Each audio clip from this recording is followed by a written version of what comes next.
بسم اللہ الرحمن الرحیم۔ السلام علیکم معزز ناظرین۔ انفامور عقل مند بادشاہ۔ بہت پہلے ایک دور دراز ملک میں لوگوں کا یہ رواج تھا کہ وہ ہر سال اپنا بادشاہ بدل لیتے تھے۔ جو بھی بادشاہ بنتا ہے وہ اس عہدے پر دستخط کرتا ہے کہ اس کی حکومت کے 1 سال بعد وہ اس عہدے سے دستبردار ہو جائے گا اور اسے ایک دور دراز جزیرے پر چھوڑ دیا جائے گا، جہاں سے وہ کبھی واپس نہیں آئے گا۔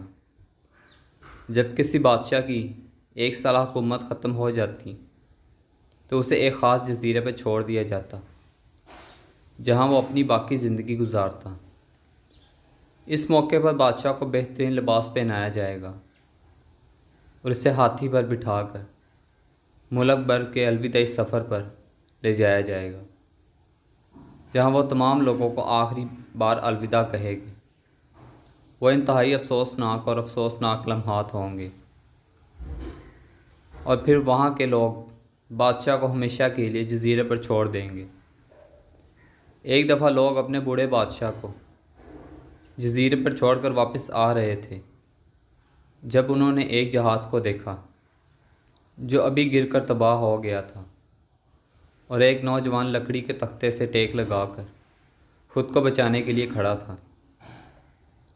چونکہ وہ ابھی نئے بادشاہ کی تلاش میں تھے، اس لیے وہ نوجوان کو اپنی کشتی میں بٹھا کر اپنے ملک لے آئے اور اس سے 1 سال حکومت کرنے کو کہا۔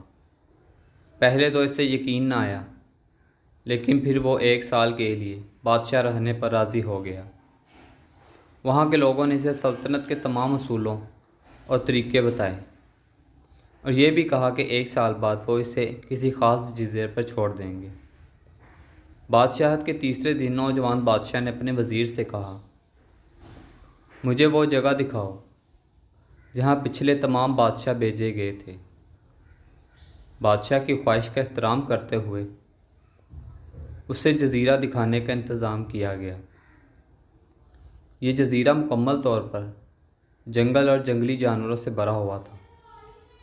ان جانوروں کی آوازیں جزیرے کے باہر بھی سنی جا سکتی تھیں۔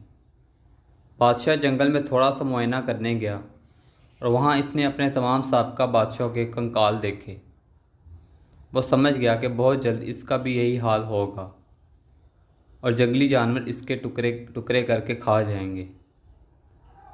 جب بادشاہ ملک واپس آیا تو اس نے 100 مضبوط اور صحت مند کارکنوں کو اکٹھا کیا۔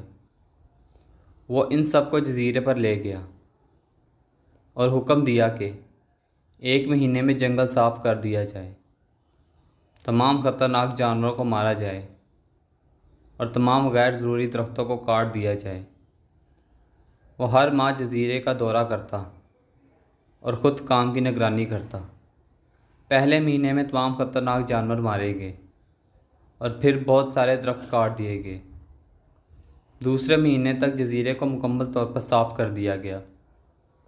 اب بادشاہ نے مزدوروں کو حکم دیا کہ جزیرے پر مختلف جگہوں پر خوبصورت باغات بنائیں۔ وہ اپنے ساتھ مختلف پالتو جانور جیسے مرغیاں، گائیں، بھینس، بطخ اور بھیڑیں بھی جزیرے پر لے گیا۔ تیسرے مہینے میں بادشاہ نے اپنے نوکروں کو جزیرے پر ایک شاندار گھر اور ایک بڑی بندرگاہ بنانے کا حکم دیا۔ جیسے جیسے مہینے گزرتے گئے یہ جزیرہ ایک خوبصورت شہر میں تبدیل ہو گیا۔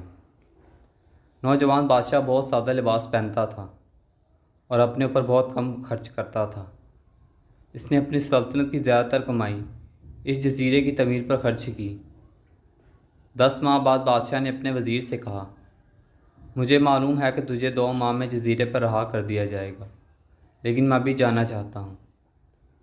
وزیر اور دوسرے وزیر راضی نہ ہوئے اور بادشاہ سے کہا، آپ کو سال ختم ہونے کے لیے مزید 2 ماہ انتظار کرنا پڑے گا۔ سال ختم ہونے کے بعد ہی آپ کو جزیرے پر رہا کیا جائے گا۔ آخر 2 مہینے گزر گئے اور بادشاہت کا 1 سال ختم ہو گیا۔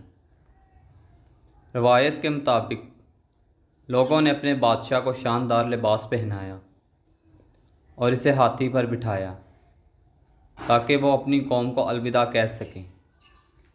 غیر متوقع طور پر بادشاہ اپنی الوداعی تقریب میں بہت خوش تھا۔